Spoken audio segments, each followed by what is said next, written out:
was in Africa. No. It's fucking terrible. It was all good until some white person got it. I mean, but yeah. 1908 is about the time that we think it got into population. And then, 1972 was a Norwegian who was the first Westerner recorded to die from it. And he was a Norwegian sailor. So we know some of the we kind of know what happened there. That we can summarize or kind of guess. This is the retrovirus. It's a retrovirus, which means that it's an RNA and instead of a DNA. And the way it works, if you can see the picture, is you have, on the outside, you have the glycoproteins, which are what connect to the cells, which are the T cells that it'll connect to. We'll talk about that in a bit. But the main part, retrovirus, is you have RNA instead of DNA inside of it. And you have to have the reverse transcriptase, which is... Where is it? Reverse transcriptase is what, once it gets inside the cell, you are going to have, let's just get to that really quick. So there's kind of a picture of it. So a galaxy. Right? It's a cool picture. Yeah. But basically you have this enzyme that takes the RNA, which then turns the RNA into a strand of DNA, and then it takes that DNA again and makes it a double-stranded helix like this. And then you have to take the integrase, which is, back to the main picture, one of these other molecules in here. It's this orange one they labeled orange. And that one basically clumps it together, or gets the two strands of DNA and brings them into the nucleus of the cell that it's now a part of, and integrates it into the DNA of whatever cell that is. But with HIV, it's always T cells with HIV. So I'll explain those in a bit too. Oh, what? A pin? No. Oh, I thought you had to open the top. Oh, how does that work? So here's how immunity works, and then you'll have to see how the rest of it works. Okay. But so immunity, they say... Immune to the retrovirus? Immune to HIV. But lots of retroviruses, depends on the type of immunity. That's what they're saying right here, is that the type of immunity is usually a bunch of different mechanisms, but... One of the mechanisms is natural killer cells, which are, you have two immune systems. You have your innate immune system and you have your adaptive, and your innate immune system automatically attacks foreign things right away. And so their natural killer cells, if you have them extremely fast acting ones, sometimes they'll take out the infection before it even becomes a problem. And it's a little more complicated than that, but that's the simplest way of describing it. They'll take out the T cells, which are infected before they can actually fully synthesize the virus, and then when they die, the virus isn't whole. So are the only people with immunity babies, or do adults acquire immunity as well? No, they so far they've all been testing adults, because they're trying to test people who have it's really, you have to find people who have partners, sexual partners who have HIV, or actually AIDS or HIV, but probably AIDS too, because they're not immune. And so they're studying these people for years to see if they are, and then they take samples from them too to see what types of differences they have in their cells. And one of the other differences they found is one of the binding receptors, it's actually a co-receptor that the virus binds to, is hidden inside the membrane of the cell. And I'll show you in a second why that's important. The other factor is that you also have people that have, let's see, this is the coolest one. This is the one that affects all retroviruses. And we were just talking about how RNA can be made into DNA so that then it can be inserted into your cell, because RNA can't get inserted to your cell. And so you have to have, in order to stop that, in order to do it, you have to have something that makes it possible with chemicals. And one of the chemicals or cofactors required for that process is missing in some people's T cells. T cells are that cell we were mentioning. And so if that's missing, the virus can never become part of your DNA because it can never go through the reverse transcriptase part. So that's interesting. What's another example of another retrovirus? Yeah, that's what I'm saying. Our DNA changes as we get older. Mm-hmm. It's nuts. Yeah.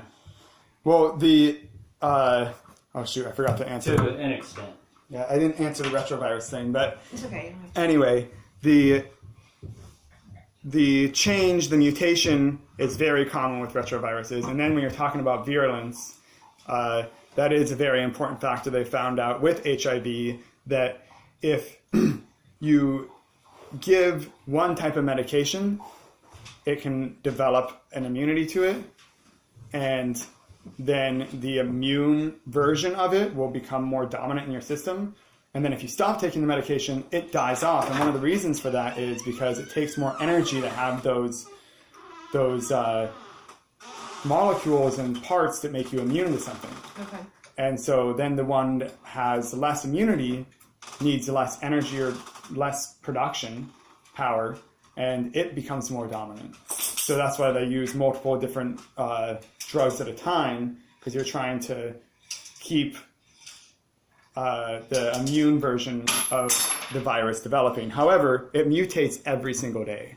Holy shit. Yeah, every day it has a slightly different receptor and other qualities, which I still need to look more into. But these are some of the things that make you immune: is stopping the reverse transcriptase, having different receptors, and having faster natural killer cells, as well as having less of the cells in your body that it attacks. Or rather, more specifically, these type of cells are the helper cells that stimulate the immune reaction. And if you have some of them that don't get activated as easily and replicate as quickly, then you have a faster chance of taking care of the virus before it becomes a what do you call it? Chronic, or I have it later here. What do I say? 1 second, pause it. What do you? Okay, so before it won't become established. Now, here's how it starts: is you have, here's a sort of illustration of a T cell, helper T cell, and there's a virus. They're actually a lot smaller than that, you'll see, but that's just way blown up. The HIV virus is way smaller. Way smaller than, like, even, you'll see here a little bit further. Where'd it go? Did I lose it? Can't see it. Well, there's some, see those red dots? Those are like little tiny, it's like super tiny in comparison to the cell. Okay. So let's go back to this, and we have the attachment to the CD4 receptors, and then they don't show it in this animation or illustration, but there is that second receptor, the co-receptor I talked about, which you can't even see here. So this person's technically immune in a sense, because it won't pull the HIV virus into the membrane, because once it touches the membrane, they have a similar membrane to our T cells, a lipid sort of fatty membrane, and then you get fusion, and as it fuses with the cell, its membrane becomes part of the cell's membrane, and then the virus contents dump into the cell. And so then once they dump into the cell, then you can start having replication of the virus, and I'll explain that in a moment. But here's another way they do it. They also have your other immune cells, your dendritic cells, which are in your mucus lining, and that's like through sexual transmission. You have macrophages and dendritic cells going out and picking up all these weird things and bringing them back to your lymph nodes, and then taking them to the helper T cells, which then activate the immune system. And when they give these viruses as a sort of like, what is this, to the helper T cell, well, that's exactly what the viruses want. They actually infect the helper T cell, and then the helper T cell also gets activated, which means it multiplies itself and creates some memory cells, which also keep the genome inside them of the virus, as well as some effector cells that go out and stimulate more things to happen to attack those cells. And they'll probably get killed as well. It's complicated. But now on to what happens when they're inside the cell. There's a much better image. I should pause it and show it in a second. But the image of what happens inside of here, I'm going to pause right now because I want to show you. Okay, so this is technically how all viruses work, not just retroviruses. This is focusing on HIV, though. And this process right here, though, is the same for all viruses, where you get the virus going in, and then it will go into the cell, nucleus and become part of the DNA there, and then it'll send out a messenger RNA to create the proteins that then create it sends out RNA in the case of HIV that will get encapsulated in all of this stuff. But let me rewind a bit. Let's just focus on HIV, because after we did all that reverse transcriptase and got the DNA into the host DNA, then after a latent period, it'll start pumping out the virus RNA, which also needs to be encapsulated in these protein capsule is what it's called. And then it also has a matrix, which helps protect it as well. This is all kind of like stabilizing it. And then as it leaves the cell, it also picks up some of the cell membrane, which makes it even more immune to the host, because it's picking up host membrane. So is it kind of like camouflaging as host? Exactly. Okay. Camouflaging as host. So let me zoom in a little bit more there. That's way better. Okay. Oops. Yeah, well, this is a great slide, but this isn't my thing. So let me go back to my presentation, because that's what I'm supposed to be focusing on. Good enough. I want to show you one more picture, because I'm surprised I don't have it here. There's a real... Oh, there it is. Which one? So, yes.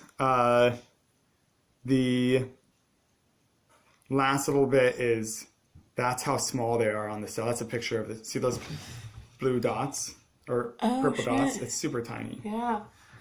Although, they're like mobbing it, you know. I mean, it's complicated. Some of that is also just proteins, not the full encapsulated virus. But you do get a good idea back to this one of how that's the full virus right there. And then I think I went over everything, but I don't know if I was recording. So one more second really quick. Attaching, and then fusing, going in, and then this is the immune cells, which are actually transferring it over to the T cells. And so that's another way it can happen. Then you have what I talked about, how you have the reverse transcriptase, the integrase, the protease. And then after it has had some time inside the DNA, it'll eventually recreate itself out in the cytoplasm and burst forth. And yeah, the end. Damn. But have there been viruses the whole time that there's been humans? I'm guessing yes. The question, there's actually a question about whether viruses precede bacteria.